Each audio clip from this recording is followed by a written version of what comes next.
every time you and I stand in front of Allah, it's not just because we worship Allah. It's not just because we only believe in one God. That is also an acknowledgement that we fear no one but Allah, that we bow before no one but Allah, that we humble ourselves before no one but Allah. When every salah is a reminder that there is nothing else, no political circumstance, no rhetoric, no media, there is no bias against this, no crimes that are taking place, that will instill the fear of anyone other than Allah in our hearts. That is an acknowledgement every time you and I stand in prayer. فَلَا تَخَافُوهُمْ وَخَافُونِي إِن كُنتُم مُؤْمِنِينَ وَلَا يَحْزُنْكَ الَّذِينَ يُسَارِعُونَ فِي الْكُفْرِ. Allah is not done. He says, don't let those who are making a lot of efforts for furthering the cause of disbelief, those who are making so many efforts to destroy Islam, those who are making so many efforts to turn believers into disbelievers, those who are making so many efforts to further kufr on the earth, disbelief and disregard of God on the earth. They make a lot of efforts. They have a lot of money. They have a lot of resources. They have a lot of tools.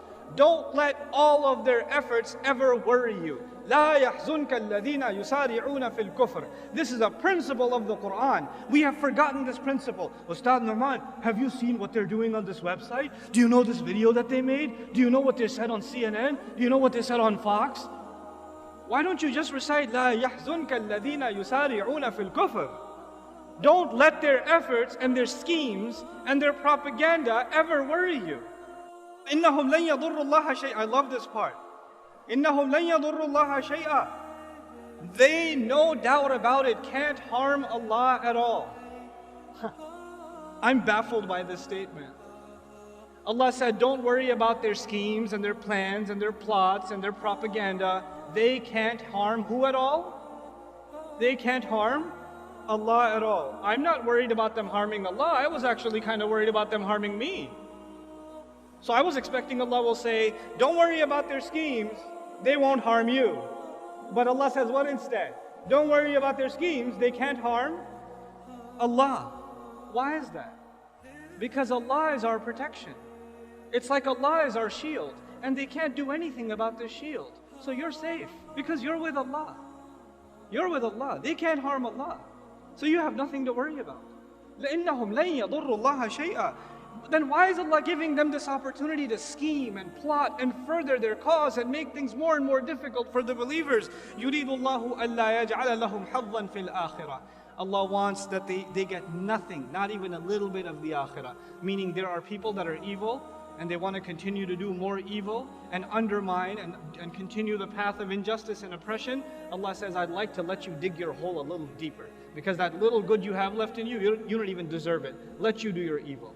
Why are people so evil? Because Allah's punishment to them is He let them have it. You want to go this way? Go ahead. Go ahead. وَلَهُمْ عَذَابٌ عَظِيمٌ. They have great punishment standing before them. Instead of being afraid of them, the Quran makes us feel sorry for them. They're digging their own hole.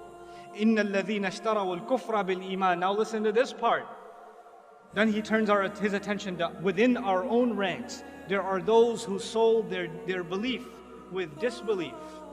There are those who, under the pressure of the enemy, said, this Islam thing is too much. I can't handle it. I can't handle, the way people look at me, the way people think about me. I'd rather sell this off and be like everybody else who's disbelieved, so I'll fit in better. Allah says about them, لَن يَضُرُّوا اللَّهَ شَيْئًا. What do you think? They're going to harm Allah? They can't harm Allah at all. وَلَهُمْ عَذَابٌ أَلِيمٌ. And they have painful punishment coming before them. This is about those who sell their deen. May Allah not make us of them. وَلَا يَحْسَبَنَّ الَّذِينَ كَفَرُوا إِنَّمَا نُمْلِي لَهُمْ خَيْرٌ لِأَنفُسِهِمْ. Don't allow the disbelievers, the enemies of Allah's deen, don't allow the vicious enemies of the Prophet ﷺ to ever think, don't you dare think about them, that the stuff that they do is good for them. The extension Allah has given them is good for them. I'd like to give you an analogy here so it'll help you understand what's happening in this ayah. You have a rabid dog, a crazy dog who goes and bites whatever. And then somebody says, why don't you just put it on a leash? And what Allah does is He puts this dog on, like you could say, 1,000-foot leash. It's a really long leash. The thing is, for 999 feet, this dog thinks that it's running free. Doesn't it? If you put it on a 1-foot leash, it can't move. But if you put it on a 1,000-foot leash, it's going to run around and never feel like a choke. But Allah says, I only extend for them, release them, give them more room. You want to do evil stuff? You want to do kufr stuff? Go ahead, do more. Try to hurt the cause of Islam more. Propagate lies against Allah's Prophet more. Say vicious things about the Quran more. Go ahead, go ahead, go ahead. Because that same dog, when it's running full speed and it hits foot 1000, what happens to him? He gets choked, doesn't he? And that choke is way harder when he's running full speed than it would have been if it was 1 foot long. That's the plan Allah has for them. Let them dig their hole. Let them choke themselves. إِنَّمَا نُمْلِي لَهُمْ لِيَزْدَادُوا إِثْمًا. We only give them extension so they can earn more sins. وَلَهُمْ عَذَابٌ مُهِينٌ الْجَزَاءُ مِنْ جِنْسِ الْعَمَلِ كَمَا يُقَالُ. Allah says, and they will have humiliating punishment. Why did Allah say they have humiliating punishment? Allah usually says great punishment, painful punishment, but this time He says humiliating punishment. Why? Because when they try to humiliate the deen of Allah, then the only fair punishment is that they shall face humiliating punishment. Then Allah turns His attention to you and me and says, مَا كَانَ اللَّهُ لِيَذَرَ الْمُؤْمِنِينَ عَلَى مَا أَنْتُمْ عَلَيْهِ. Allah is not one to leave you alone in the state that you're in. Allah will not just leave you be and let you just think that you have faith. حَتَّى يَمِيزَ الْخَبِيثَ مِنَ الطَّيِّبِ. Until He can separate the good ones among you from the filthy ones. Some of you have filth inside of your hearts, and when the state of fear comes, and the pressure comes, and the stereotyping comes, some of you will abandon your faith, and that filth in your hearts will take over whatever good you had in it. Allah says He will put you and I through terrible, difficult circumstances so He can separate the filthy from within the ummah. And cut them out. May Allah not make us see any of us from them. وَمَا كَانَ اللَّهُ لِيُطْلِعَكُمْ عَلَى الْغَيْبِ. And Allah will never be one to inform you of the unseen. People come to the shaykh, the imam, the scholar. They come to, what do you think? When is all this fitna going to end? When are things going to get better? Allah says, Allah is not one to inform you of the unseen. I'm not going to say 3 more years, watch, everything's going to be better. No. That's actually what I've heard in churches. I go to church to hang out sometimes just to see what they do. I've been. And I actually, last Christmas, I want to know how they do da'wah. How did they get 100,000 people inside of a stadium and preach? So I went to listen. What do these guys do? And they're like, this year is going to be a great year for you. The Lord's going to take care of everything. You're going to get yourself a promotion. And that divorce is finally going to be filed.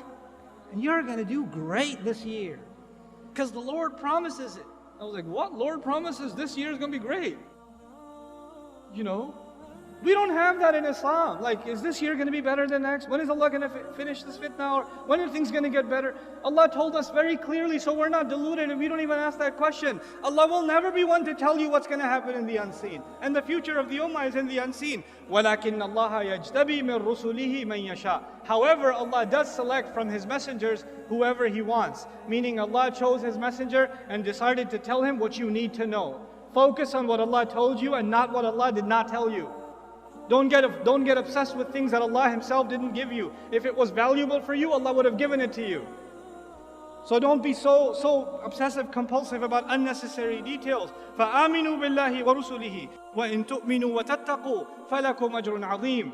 Then just believe in Allah and His messenger. And if you can continue to believe and continue to be fearful only of Allah, then you will have great punishment, great reward rather. What else do you want? Just have faith and be fearful of Allah. In the most toughest of times, Allah is telling you that's the only 2 things you're going to need. Everything else will work itself out. Don't focus on the problem. وَلَا يَحْسَبَنَّ. And finally, the advice to you and to me. This is the last thing I'm sharing with you, I promise. وَلَا يَحْسَبَنَّ الَّذِينَ يَبْخَلُونَ بِمَا آتَاهُمُ اللَّهُ. And don't you ever think about those who are cheap, greedy, miserly with what Allah has given them. That they hold on to what Allah has given them. Min fadli, from His own favor. They didn't earn it, that's a favor of Allah on them. Huwa khayran lahum, that's good for them to hold on to their wealth. This is the time where the young people, they're going to have to give up their free time that Allah gave them. Their free time cannot go into 8 hours of video games anymore. There's no time for you to watch the next Netflix and Amazon series. You don't have that kind of time. You're the Muslim youth.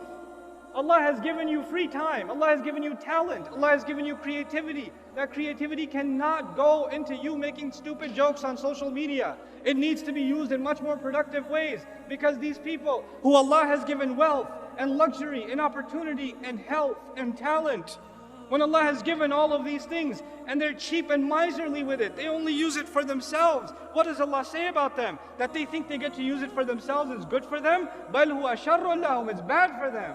فَيُطَوَّقُونَ بِمَا بَخِلُوا بِهِ يَوْمَ الْقِيَامَةِ. The very things they were cheap with, the very things they were greedy with for their own, are the very things that will be turned into a rope around their necks, choking them on the day of resurrection. That time, that ni'mah, that rizq that Allah gave you, that you didn't put to the right cause, is going to come and choke you on the day of resurrection. May Allah not make us of them. وَلِلَّهِ مِيرَاثُ السَّمَاوَاتِ وَالْأَرْضِ.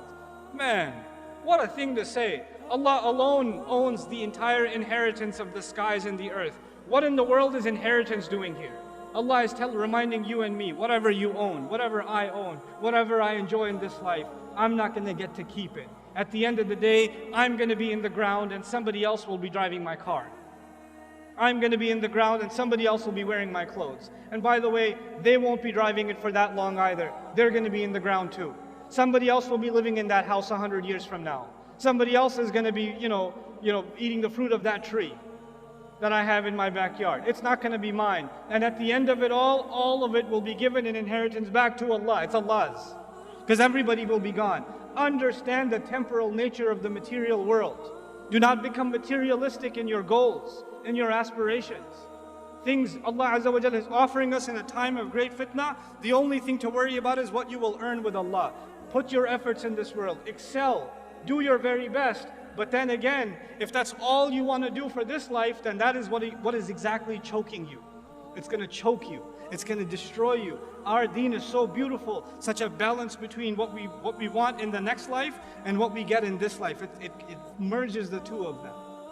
We're not just people of akhirah and we're not just people of dunya. We're people of Rabbana atina fid dunya hasana wa fil akhirati hasana wa qina adhab an-nar. And so Allah Azza wa Jalla concludes, as I conclude in this passage, Wallahu bima ta'maluna khabir. And Allah has full news and full account and a full perspective on everything that you're doing. And that's a comment to the ummah. I know what you're doing. I know what you're doing when you've been hit with injury. I know whether or not you are becoming people of Jannah. I sincerely remind myself and I remind all of you that this Quran is a living document. It's a living book. It will inspire, it will empower, sometimes it will scare, sometimes it will set you straight and calibrate you. It is not a drug, like in modern philosophy, religion is the opiate of the masses. So you turn to religion to feel better about yourself. Yes, the book of Allah will make you feel better about yourself, but sometimes you just need to get a slap in the face and get set out straight. And the book of Allah will give you that too. It'll give you what you need, because Allah is your Rabb. He's your master. He doesn't have to cater His message to what might make you feel better. He'll cater the message to what you need, what your heart needs. And this time Allah is basically telling the ummah, in the middle of this crisis, grow a spine, get strong. Don't be afraid of anybody else. Prove yourself to Allah, and none of the efforts you do will go unacknowledged.